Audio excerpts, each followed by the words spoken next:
Hey guys, I'm the Drink Pro. Today I'm drinking Bardstown Bourbon Discovery Series 2.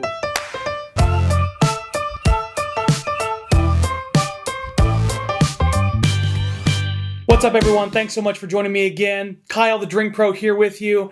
I'm in a little bit of a different scene. Basically, I wanted to get this review out as soon as possible, so I kind of went with a different lineup, but the Bardstown Bourbon Discovery Series number 2. This is not available in a lot of places yet, but distribution is coming. I'm always really excited when I get something that's a brand new product on the cusp of release, and so I wanted to get this video out to you as quickly as possible. Thank you, Nate Cooper, for the sample. Cheers, Nate. I appreciate it. It's a really interesting product. Before I get too far into that, though, I want to give you all a little bit of an update about the Drink Pro channel. I've been pretty consistently doing 2 videos a week, an upload on Wednesday afternoons and an upload on Sunday afternoons. That's about to change. I'm going to be doing 3 videos a week now, 2 standard videos like I've been doing before, and 1 additional video that's going to be a live stream. The initial setup, and I'm going to play with this for a while, but for at least a couple of weeks, I'll be doing a video upload on Wednesday afternoons, lunchtime, as I have been doing, and then a Friday evening upload at 5 p.m. to help you get your weekend started right. Finally, the live streams will be on Sunday evenings. Maybe into the night, we'll play with the time and see how it goes. But you're going to be getting 3 days a week of content from the Drink Pro, so you're always going to have me just a couple days away. I know you're excited about that. I hope this experiment goes well. If you enjoy it, please like, subscribe, share the video with your friends. I'm always super happy to have people joining the Patreon. And speaking of Patreon, I want to let you all know that I'm making some Drink Pro Glencairn glasses. These are going to be much in the structure of a traditional Glencairn, but they're going to have my logo on the front. It'll be available for purchase very soon. I'm working on the logistics of that now. I wanted to let you all know they're on the horizon, so keep an eye out for that. Bardstown Bourbon is a relatively young company on the scene. They haven't been in this game for 100 years like your Wild Turkeys or your E.H. Taylors or Buffalo Trace or anything like that. But they're really approaching this new distillery process the right way, as I see it. What does that mean? I think people that are making new distilleries should really focus on transparency. They should focus on making the best product possible. And sometimes that means not releasing your young distillate uncut. Sometimes that means sourcing whiskey. What I'm trying today is from their Discovery series. Bardstown has 2 main series they release regularly. They have their Fusion series and their Discovery series. Essentially, their Fusion series is just like it sounds. They're fusing the Bardstown distillate with distillate from other companies that's older and more established and probably has richer flavors to get a blend of young and old. This is really good in my mind because it's allowing us to get used to the taste of Bardstown distillate without having to be hit in the face with a lot of young whiskey for a high price. That doesn't always work for a lot of people. So it's good to see that they're trying to make this kind of blend. I also like this Discovery series. Essentially what they're doing is sourcing whiskey from major distilleries, making their own blends of these whiskeys to give you a sense of the blending palette of Bardstown Bourbon. So you can kind of see what they're doing. They're slowly introducing us to their products in different ways so that when they have their own solo release ready to go, it's going to be something we're familiar with. So often these young distilleries will release products that are sourced, that are completely different than what they're going to accomplish with their own distillate. And it disappoints a lot of people, especially if they keep the same branding or the same names. The transparency with Bardstown has been really great. So you can see on the names of the products what they're doing with it, how it's being produced, and in the case of this Discovery number 2, they explain everything they can, essentially, from the sourcing process. They haven't given us the names of the distilleries, but we know the mash bills, we know the ages, and we know that they're bourbons. So before I get too far into this, I want to let you know, I took some notes on this, the 3 types of bourbon that go into this Discovery number 2 blend.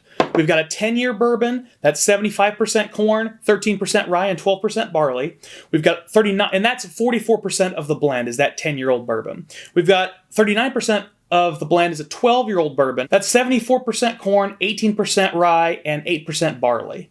And finally, there's 17% of the blend is a 14-year-old bourbon. That's 78% corn. So it's the most heavy corn whiskey going into this. 10% rye and 12% barley. It's also the lowest rye. So that's a ton of preface. Let's get into drinking some whiskey, guys. Thanks again, Nate Cooper, for this pour. Oh, shit. Butterfingers sometimes. Okay.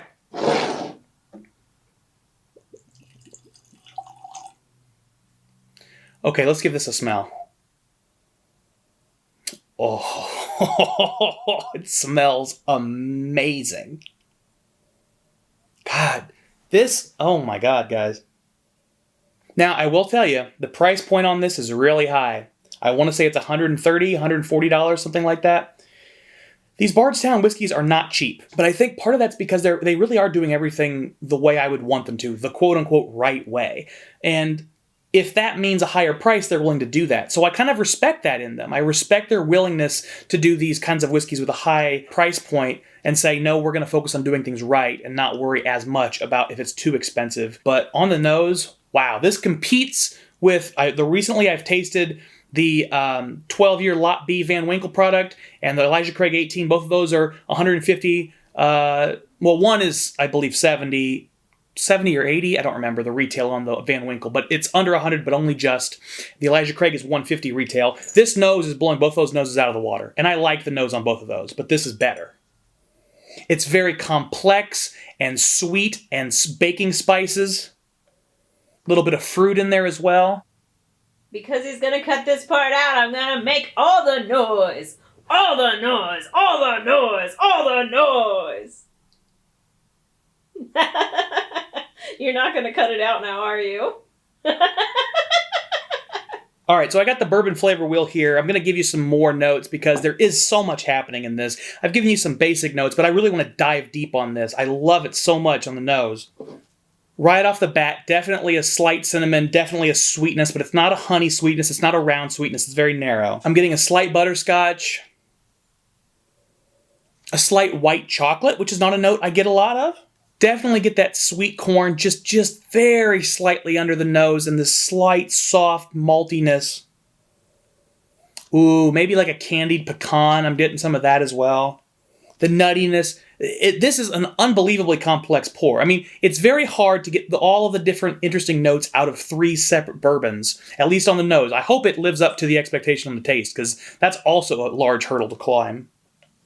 I get a slight floralness, a geranium note, but that's pretty background. You know, typically I like the fruitier whiskeys. I like to smell a fruit basket on the nose, but this one doesn't have hardly any fruit. There may be a very slight strawberry.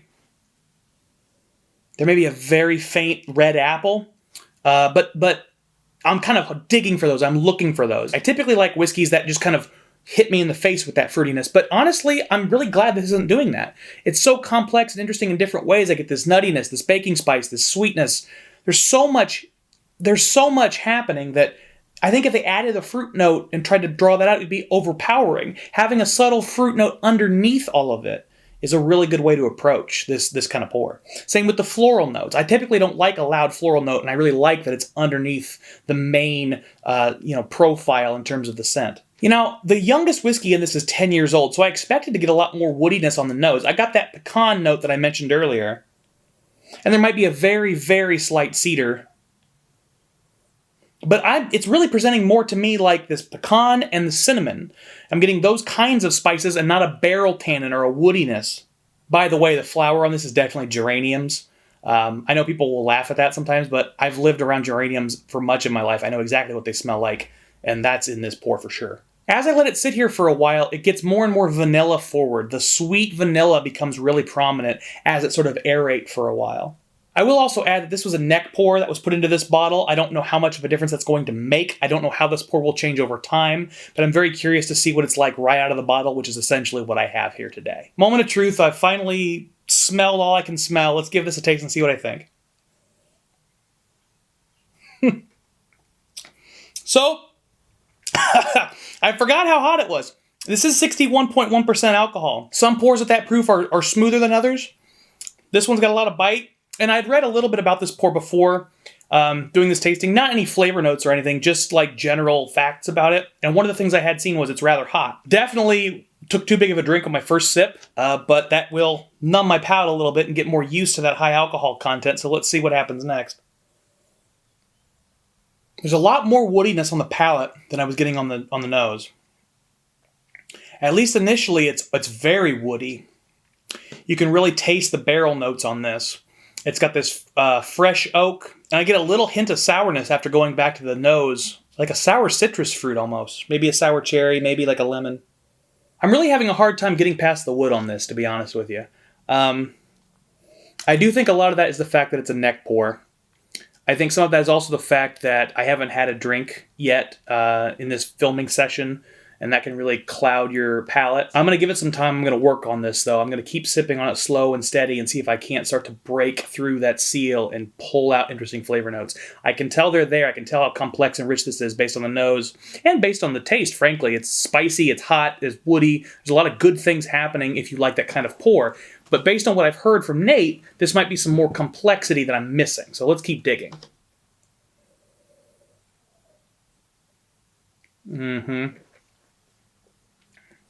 It's starting to come out now. Getting that sweetness, that honey. Ooh, the bitter walnut on the mid palate is showing up now. Oh, and this wonderful white pepper tingle on your tongue into the finish. Yeah, once you acclimate to the high proof, it really starts to shine and become more and more complex. Now, I will say, I have had a lot of high proof whiskeys that aren't this hot. And for some people, being hot is a mark against it. I kind of have sympathy for that position. You know, if something is super hot, it tells me that they were trying to do something different than a easy drinking, smooth, solid blend. That kind of is the antithesis of what a lot of people look for in a whiskey. So it's not going to be a mainstream drinking whiskey. But also, I got to remember, this is a $130, $140 bottle of whiskey. This isn't going to be mainstream no matter what. She's gotten herself stuck. Yeah, it's really opening up now. I'm about halfway through this small pour. I gave myself about an ounce pour. It's actually a little less than an ounce pour. It's really starting to open up now, though. I've got 5 sips down. All of that woodiness is sort of settling to the background, and I'm getting much more of the sweet honey and that nice walnut, and actually sort of now pecans as well in the mid palate. A lot of different nut flavors. That woodiness, once it settles, presents as a nuttiness. I get the cinnamon still. It's very much a fresh cinnamon, like a bitter herbal cinnamon, not the sweet, red hot kind of candy cinnamon. The sweetness on this is more subtle than I expected it to be based on the nose, but it's definitely still there. And the finish lingers a long time. I'm trying to think of what notes I'm getting on this finish. Definitely still getting that white pepper. Definitely still that woodiness, that oak, and maybe a little bit of cedar as well. The woodiness is still prominent, even though it's not as loud as it was initially on first taste. Oh man, and going back to the nose now, after having several tastes, the woodiness is really starting to shine on the nose in a good way. I get this rich, deep, oaky wonderfulness. It smells like charred oak on the nose. Sweet, honeyed charred oak. This is definitely a pour that changes when you drink it differently.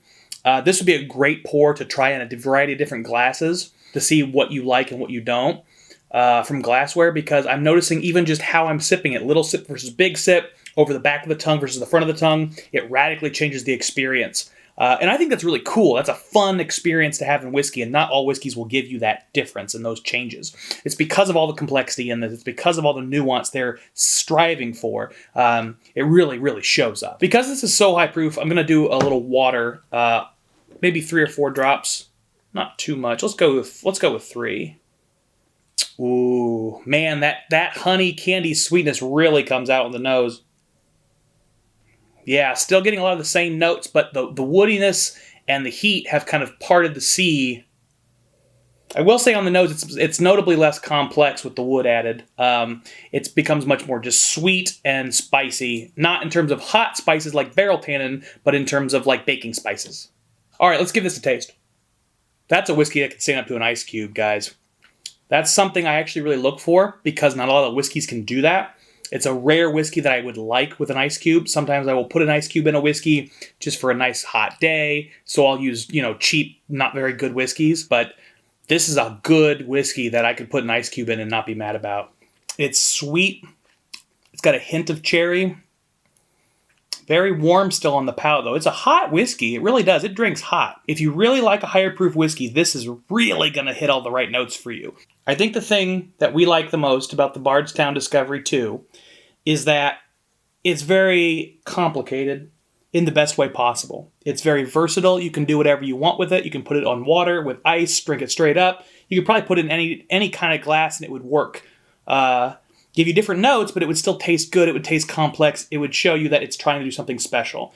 That's really hard to do. That's a very special pour. Is it my favorite pour in the world? No. Is it worth $140?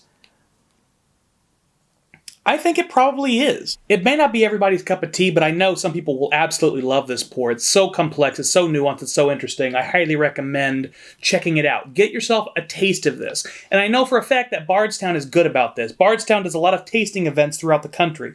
So if you see a Bardstown event coming up, and they're going to be tasting Discovery 2, I highly recommend you going to it and check it out. I've been to a Bardstown tasting before. I really liked it. I ended up pulling a bottle off the shelf because of it.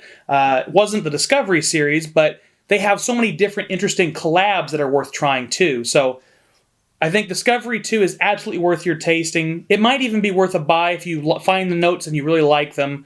It's always hard for me to recommend a buy above $100, but there's so much happening. This pour is certainly worth more than $100. It's certainly worth the price tag, considering the complexity, the nuance, the versatility. The question is if you actually like what it's trying to do. So with that, I'm almost out of whiskey, so I might be on to another one. But I'm going to do that off camera, and you all keep drinking like professionals. Cheers.